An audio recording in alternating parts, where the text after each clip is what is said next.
So ito yung turnover natin. Ito naman yung ating sample na extended version na may gamit na siya. Para makita niyo po kung paano siya nag-improve kapag extended na siya. So ito, ang extension niya ay pa-forward. Hindi pa niya ni-utilize yung dito na side. Pero pwede kang ganitong extension, pwede din dito para mas magiging maluwag. Pwede din isang carport lang kwarto sa kabila. Pwede din ganun. Depende po yun sa inyo. Basta ang idea for our Hana, pwede kang mag-extension kung kailangan. Okay po, diretso tayo sa loob. So ito po yung ating sample na dress up.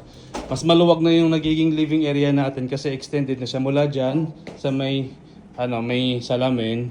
Parang less than a meter yung extension niya. So nagiging maluwag na yung ating living area. Papalagay sa lamin na.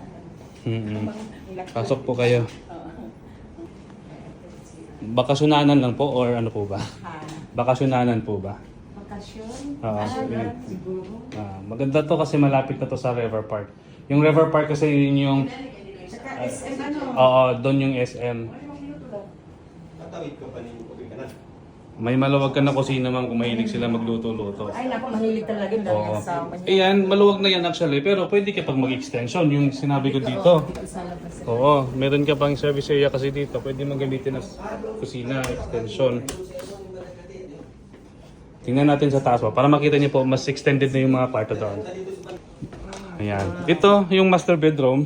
Lumaki siya kasi Oo. master. Yung wall niyan, mula lang yan dito sa ito yung wall niyan original. So since in-extend siya, 1.5 meter yata yung extension niya, kaya malaki na siya. So nakapaglagay na siya ng queen size na bed. May ano siya. Meron na siyang cabinet.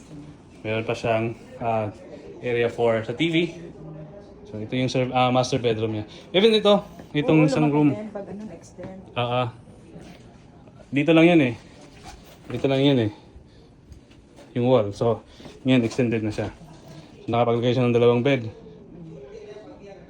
Ay, walang mga anak mo. Pero mag-asawa sila?